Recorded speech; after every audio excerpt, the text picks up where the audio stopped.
예수님을 믿고 따르는 길은 진지한 길입니다. 우리가 예수님을 믿을 때 성경에 말씀하심과 같이 누구든지 예수님을 믿기만 하면 우리가 구원을 받고 나뿐 아니라 우리 가족들도 구원을 받을 수 있다라고 하는 그런 하나님의 말씀이 있어서 우리가 하나님을 믿고 따르는 데 있어 우리가 조금 마음을 편하게 생각하는 그런 경향도 있는 것 같습니다. 그래서 언제든지 주님 믿고 따르면 되지 뭘.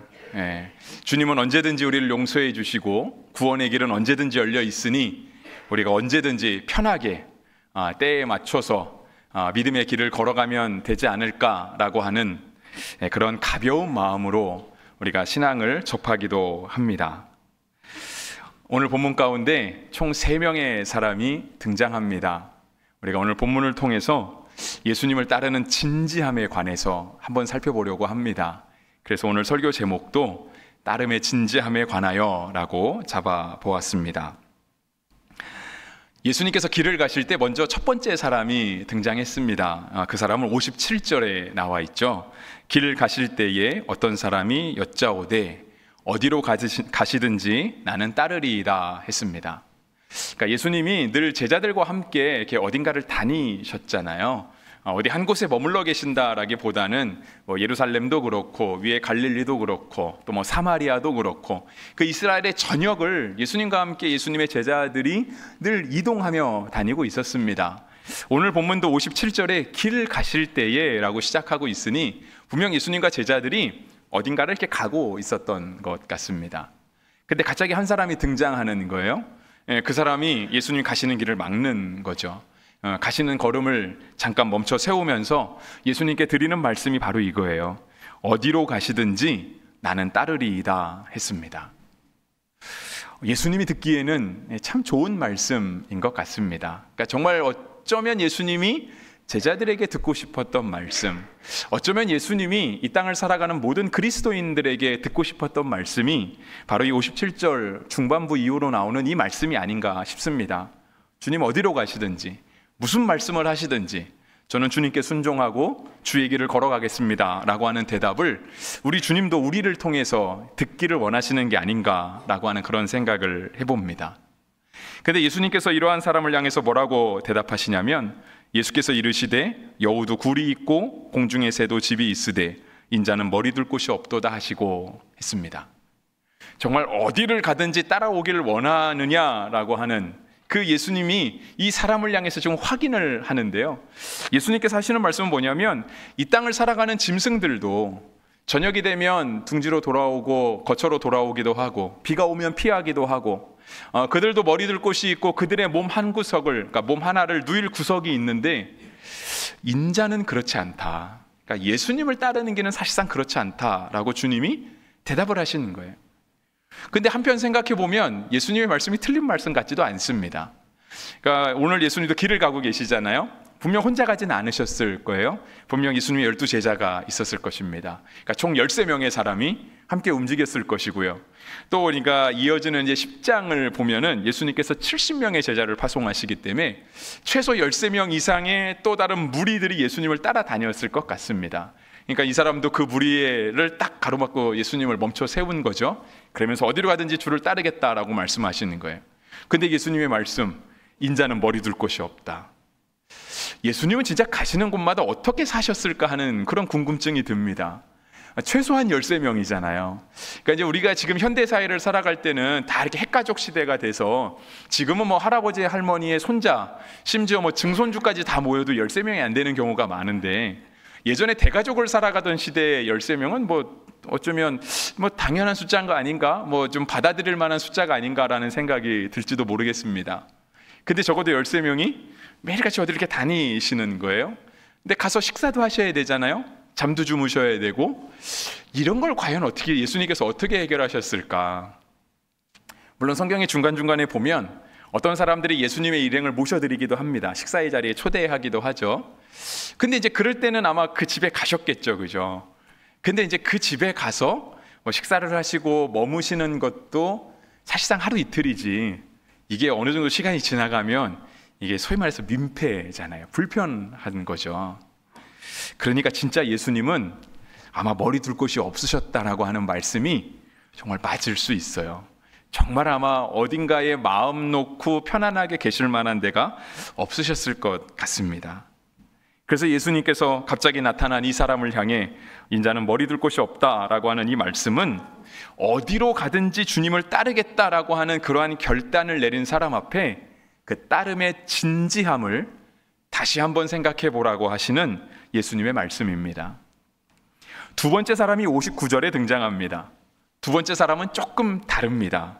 왜냐하면 59절은 또 다른 사람에게 나를 따르라 하시니 라고 되어 있습니다. 그러니까 첫 번째 사람은 예수님이 길을 가고 계실 때 예수님의 일행을 멈춰 세운 사람입니다. 주님 어디로 가든지 저는 주님을 따르겠습니다 라고 딱 본인이 먼저 얘기를 했던 사람이고요. 두 번째 사람은 그렇지 않습니다. 첫 번째 사람과의 만남이 끝난 다음에 예수님께서 다른 사람을 향해서 그 사람에게 먼저 말씀하셨습니다. 나를 따르라. 너가 나를 좀 따르면 좋겠다. 너가 좀 예수를 믿어주면 좋겠다. 내 말에 좀 순종해주면 좋겠다가 아니라 주님의 명령을 아주 단호하셨습니다. 나를 따르라. 그랬더니 이 사람이 뭐라고 대답하냐면 59절 중반에 보시면 그가 이르되 나로 먼저 가서 내 아버지를 장사하게 허락하옵소서 했습니다. 요즘이야 우리가 장례를 치를 때 어떤 유가족들의 편의를 위해서 병원이나 장례식장 또 장례식도 보통 3일 정도 치르는 것이 굉장히 익숙합니다. 그리고 어떻게 굳이 매장을 하지도 않고요. 이렇게 화장을 해서 따로 모시기도 하고 뿌리기도 하고. 그래서 예전에 비하면 장례의 절차가 굉장히 간소화됐습니다. 근데 여러분 예전에 어렸을 때 동네에 있던 장례식들 생각해 보면 그렇지 않죠, 그죠? 저도 어렸을 때 시골에 살 때 그 상여 나가는 거를 꽤 자주 봤습니다. 그러니까 온 마을 사람들이 다 동원돼야 되잖아요. 그래야 상여가 나갈 수 있으니까. 그리고 장례식도 병원에 가지도 않죠. 보통 집에서 3일은 보통이고요. 조금 더 하면 5일을 하기도 하고 7일을 하기도 하고 아니면 장례가 끝나고도 한 달 아니면 49일 아니면 3년 이런 시간들을 장례를 위해서 그 돌아가신 분의 그 슬픔을 함께 나누잖아요. 그러니까 몰래 치를 수 없는 것 중에 하나가 바로 장례였던 거예요. 아무도 모르게 우리끼리만 장례를 치른다. 옛날에는 있을 수 없는 일이었던 거죠. 그런데 두 번째 사람은요, 예수님이 먼저 가서 부르세요. 나를 따르라. 주님이 이 사람에게 장례가 났다라는 사실을 모르셨을까요? 그러니까 두 번째 사람을 향해서 예수님이 나를 따르라 했더니 이 사람이 했던 말이 그거잖아요. 나로 먼저 가서 내 아버지를 장사하게 허락하옵소서. 장례가 진행 중에 있었던 거예요. 근데 주님이 이 사람이 먼저 찾아온 것도 아니고 주님이 먼저 가셔서 나를 따르라. 그것도 너무 단호하게 말씀하시는 거예요. 이 말씀은 예수님을 믿고 따르는 우리에게 굉장히 시사하는 바가 크다 생각합니다. 우리가 다 성도잖아요. 우리도 다 지금 예수님 믿고 따르고 있잖아요. 우리도 어디 가서 말할 때 저 교회 다닙니다. 저 믿음이 있습니다라고 얘기를 하잖아요. 우리에게 시사하는 바가 굉장히 큰 거죠. 세 번째 사람 보겠습니다. 세 번째 사람은 조금 비슷한 것 같지만 또 조금 다릅니다. 세 번째 사람은 61절에 나타나 있는데요. 또 다른 사람이 이르되 주여 내가 주를 따르겠나이다마는 나로 먼저 내 가족을 작별하게 허락하소서 했습니다. 세 번째 사람은 아마 이 사람이 먼저 예수님께 온 것 같습니다. 그러니까 주님이 먼저 찾아가셨던 것 같지는 않고요. 이 사람이 먼저 와서 첫 번째 사람처럼 그렇게 얘기했던 것 같아요. 주여 내가 주를 따르겠나이다마는 이라고 하면서 먼저 주님께 내가 주님을 따르겠습니다라고 하는 그 말씀을 드렸어요.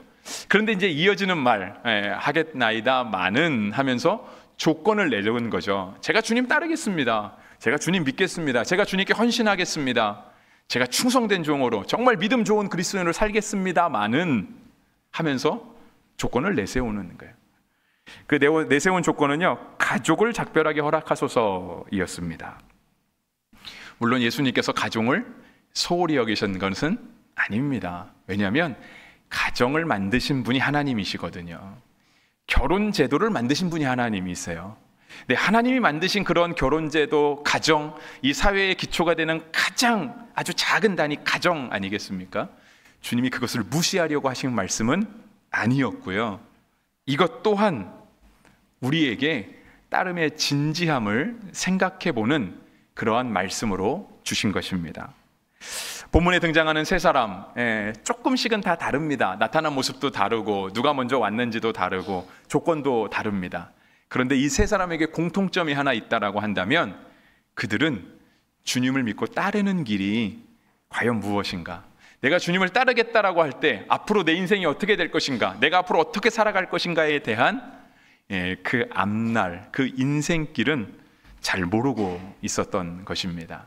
그러니까 주님을 믿겠습니다 라고는 했지만, 따르겠습니다 라고는 했지만 그 따름이 앞으로 우리 인생을, 내 인생을 어떻게 바꿔놓을 것인가에 대해서는 그렇게 진지하게 생각해 보지 않은 것이 이 세 사람의 공통점이라 말씀드리겠습니다. 우리가 세 사람을 통해서 볼 때 간단하게 정리하면 그렇습니다. 먼저 첫 번째 사람, 어디든지 나는 주님을 따르겠습니다. 그런데 예수님 대답, 머리 둘 곳이 없다라고 하셨죠. 예수님을 따르는 길은 안정된 길은 아닙니다. 그러니까 사회가 말하는 그 안정성 있잖아요. 미래가 보장되는 그러한 삶은 아니다라고 하는 거예요. 예전에 한동안 이렇게 회자되다가 지금은 잘 회자되지 않는 말 중에 하나가 그거 같아요. 저녁이 있는 삶. 여러분, 우리가 성도로 살아가다 보면 저녁이 있는 삶 보장되지 않을 수 있습니다. 두 번째는 아버지 장례죠, 그죠? 아버지 장례. 예수님을 따름은 윤리를 넘어섭니다. 그러니까 성경은 우리에게 이 땅에 윤리책이 없어서 또 다른 윤리책, 조금 더 완성도가 높은 윤리책을 주어야 되겠다라고 해서 성경을 우리에게 주신 것이 아닙니다. 예수님이 이 땅에 오신 목적도 마찬가지입니다. 이 땅에 정말 참된 선생이 없어서, 참된 가르침이 없고 가르치는 대로 행하는 진짜 참된 스승이 없어서 예수님이 이 땅에 오신 게 아니고요. 예수님이 이 땅에 오신 목적과 이유는 따로 있다는 거죠. 따로 있어요. 그것은 너무 간단하죠. 우리를 구원하기 위함이십니다. 예수님을 따르는 이 진지함에 대해서 저는 구약 성경에 나타난 야곱의 이야기를 잠깐 들려드리려고 합니다. 여러분, 야곱의 이야기는 대부분의 많은 분들이 다 알고 계실 거라 생각을 합니다. 야곱은 쌍둥이로 태어났습니다. 그의 쌍둥이 형이 있었죠. 에서라고 하는 형이 있었습니다. 이 두 사람은 어머니 태에서부터, 그의 어머니의 이름은 이제 리브가라고 나와 있는데요. 그 어머니의 태에서부터 서로 내가 먼저 태어나겠다고, 서로 내가 먼저 가서 내가 형이 되겠다고 어머니 태중에서부터 싸우고 있었던 사람이었습니다. 그래서 형 에서가 태어날 때 동생 야곱이 그 형의 발꿈치를 붙잡고 출생했다라고 성경이 기록하고 있습니다. 그러니까 어떻게든 본인이 먼저 태어나서 본인이 형이 되고 싶었던 거죠. 근데 그러니까 어쨌든 창조의 섭리에 의해서인지 하나님의 뜻에 의해서인지 야곱은 형보다 늦게 태어났습니다. 아주 간발의 차로 형의 발목을 잡고 태어나기는 했지만 그래도 형보다 늦게 태어난 건 사실이었습니다. 그래서 동생이 됐죠. 근데 야곱은 늘 자기가 이 장자가 되고 싶었어요. 그러니까 아버지의 적장자, 아버지의 직을 이어받을 수 있는 그 장자가 되고 싶은 마음이 늘 야곱에게는 있었습니다. 그래서 이제 늘 기회를 살피고 있던 거죠. 근데 이제 성경의 기록에 의하면 에서는요, 그 들에서 사냥을 하던 사람이라고 기록하고 있습니다. 그러니까 이제 형이 하루 종일 나가서 사냥을 하고 돌아오면 이게 지치잖아요. 배가 고프기도 하고. 그래서 늘 보니까 형이 사냥에 갔다가 오면 지치고 주림배를 들고 집에 온다는 사실을 야곱이 이제 살폈던 거죠. 그래서 어느 날 이제 기회를 포착을 합니다. 형이 정말 하루 종일 힘들게 사냥을 하고 온 그날 그 시간에 집에서 요리를 하는 거예요.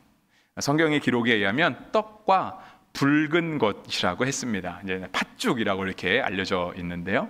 이걸 준비하고 형이 돌아올 때를 기다리고 있는 거죠. 그래서 형이 돌아올 때 제안을 합니다. 소위 말해서 형과 거래를 하는 거예요. 내가 이거 먹을 거 줄 테니까 형의 그 장자의 직분을 나한테 넘기시오. 이렇게 얘기를 합니다. 근데 실은 우리가 생각해 봐도요, 우리가 장자의 직을 넘긴다고 해서 그렇다고 출생의 순서가 바뀌는 건 아니잖아요. 그러니까 내가 아무리 장자의 직분을 넘겨도 그래도 어머니의 뱃속에서 먼저 나온 건 나고 늦게 나온 건 동생이지, 장자의 직분을 넘긴다고 해서 출생 순서가 바뀌는 건 아니니까. 그래서 그런지 형 에서가 이 배고픔에 그 먹을 것을 위해서 장자의 직을 그냥 아주 경솔하게 넘겨버리고 맙니다. 그래서 야곱은 그때부터 진짜 아버지의 이제 장자가 됩니다.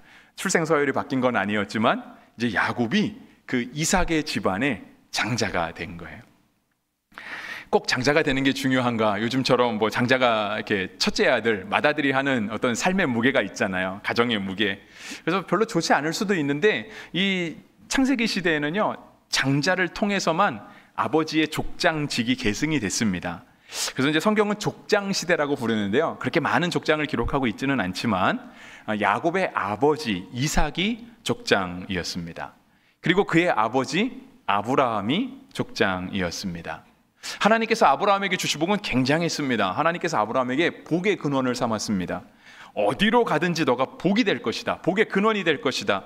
너가 복을 베풀면 그 사람은 복을 받을 거고, 너가 저주를 베풀면 그 사람은 저주를 받게 될 것이다 라고 하는 마치 복의 근원과 같은 복을 하나님께서 아브라함에게 주셨습니다. 근데 그것이 이제 계승돼서 내려가는 거예요.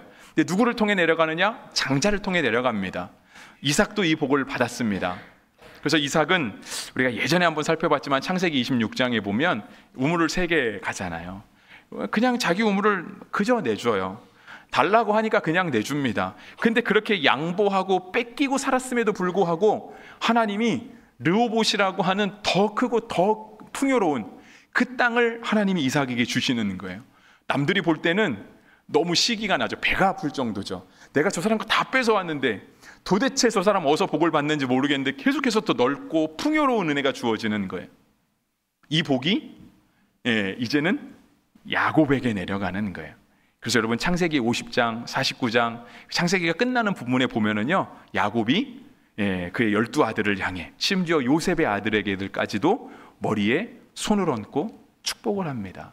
그러니까 우리가 축복송으로 부르는 노래 있잖아요. 야곱의 축복. 창세기에 기록된 야곱을 통해서 흘러내려간 그 복이거든요. 야곱은 바로 그 장자가 되기를 원했던 거예요.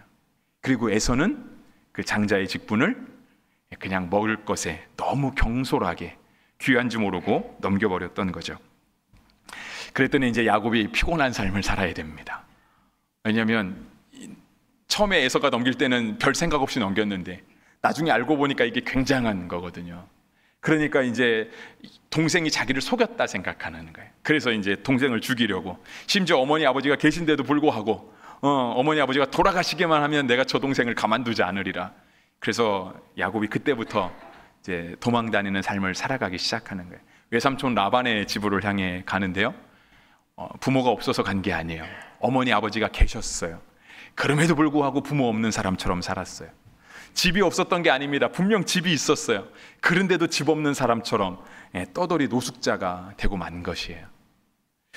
그의 고단한 삶을 보여주는 장면 중에 하나가 베델이 등장하는 그 배경 중에 하나인데요, 야곱이 어머니의 집을 두고 아버지의 집을 두고 외삼촌의 집을 향해서 가면서 그의 삶이 얼마나 고단했는지 그는 돌을 베개 삼아 잠을 청하여 잤다고 성경이 기록하고 있어요.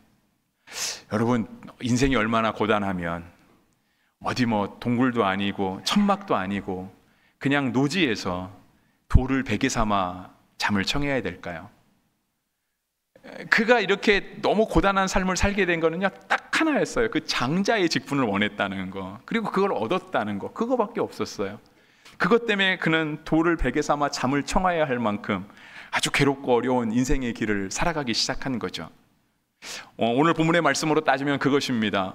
오늘 우리가 예수님을 따르기 위해서, 내가 오늘 성도로 제대로 살기 위해서, 내가 오늘 이 땅 가운데 그리스도인으로 교회 다니는 사람, 믿음을 가지고 살아간다는 그 이유로 고난의 길이 시작되는 거예요. 근데 여러분, 그것도 신기하지 않습니까? 우리가 예수님 믿기 시작할 때 나는 이제부터 예수 믿고 삶의 고난을 받아야지, 나는 예수 믿고 나는 세상에 있는 모든 고난과 어려움을 내가 다 짊어져야지, 그 마음으로 예수 믿기로 결정하시는 분은 아무도 없잖아요. 적어도 우리가 들을 때 예수님 믿으면 복받아, 예수 믿으면 행복해, 그런 아주 소망적인 긍정적인 이유를 가지고 신앙을 갖기 시작했잖아요. 그런데 야곱도 그렇고 우리도 그렇고 그렇다는 거예요. 예수를 믿는 것, 예수를 믿고 따르는 이 신앙의 진지함은 실제로 우리로 하여금 아주 고단한 삶을 살아가게 하는 그러한 시작이 된다라고 하는 거죠. 그런데 하나님께서요, 야곱을 만나세요. 에서는 안 만나시고요, 야곱을 만나세요. 돌을 베개 삼아 잠을 자고 있던 그 야곱에게 하나님이 찾아오세요. 그리고 그곳에서 꿈과 환상을 보여주시는데요, 그 돌베개 삼았던 그곳에 하늘의 천군 천사가 사닥다리를 놓고 하늘을 왔다 갔다 왕래하는 거예요. 그러니까 하나님이 거기에 임하시는 거죠. 천군 천사가 임하는 거예요. 하나님의 놀라운 은혜와 하나님의 놀라운 비전을 보게 돼요. 하나님이 약속의 말씀도 주세요. 지금 너가 돌을 베개 삼고 잠을 잘 정도로 아버지 어머니가 있음에도 도망가고 있지만 다시 돌아오게 될 것이다. 내가 너로 큰 민족을 이루게 할 것이다 라고 하시는 하나님의 약속의 말씀이 임해요. 그 말씀을 제가 창세기 35장에서 읽어드릴게요. 이와 같은데요, 하나님이 그에게 이르시되 내 이름이 야곱이지만은 내 이름을 다시는 야곱이라 부르지 않겠고 이스라엘이 내 이름이 되리라 하시고, 그가 그의 이름을 이스라엘이라 부르시고, 하나님이 그에게 이르시되 나는 전능한 하나님이라 생육하며 번성하라. 한 백성과 백성들의 총회가 내게서 나오고 왕들이 내 허리에서 나오리라. 장자의 직분을 받았잖아요. 그를 통해서 대가 흘러가는 거잖아요. 하나님께서 야곱에게 허락하신 복은 그거예요. 이스라엘이라고 하는 나라의 이름이, 이스라엘이라고 하는 그 민족의 이름이 바로 너로부터 나오게 될 것이다. 장자가 되기를 소망했던 그 야곱에게, 오늘 우리가 그리스도인이 되기를 소망할 때 하나님께서 우리에게 이러한 복을 주실 것입니다. 우리가 그리스도인으로서 진지하게 주님을 따르기 시작할 때, 그것이 어쩌면 내가 예수님을 믿는다는 이유로 때때로 비윤리적으로 보일 수도 있고요, 때때로 가정에 소홀할 수도 있고, 때때로는 세상의 안정을 얻을 수 못할지는 모르겠지만, 그리스도를 따르는 진지함에 있어서 우리가 주님을 그렇게 따라 나서기를 시작할 때 하나님께서 야곱을 이스라엘이 되게 하시는 그런 놀라운 복을 우리에게도 주신다라고 하는 것입니다. 그래서 야곱은요, 그 돌베개 삼았던 그곳을 베델이라고 불렀습니다. 베델은 하나님의 집이라고 하는 뜻입니다. 남들이 봐도 노상인데, 남들이 봐도 그냥 길바닥인데, 하나님께서 그 길바닥을 베델이라고, 하나님의 집이라고 불러주시는 거예요.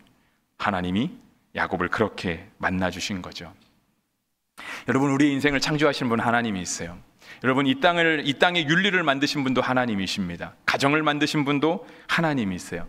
오늘 본문의 말씀은 우리에게 그런 것들을 저버려라 하는 말씀이 아니에요. 그런 것들을 예수 믿는다는 이유로 소홀히 해도 된다라고 말하는 게 아니에요. 오늘 본문의 말씀은 우리가 신앙을 가지고 살아가다 보면 그런 것들이 충돌할 때가 온다라고 하는 거죠.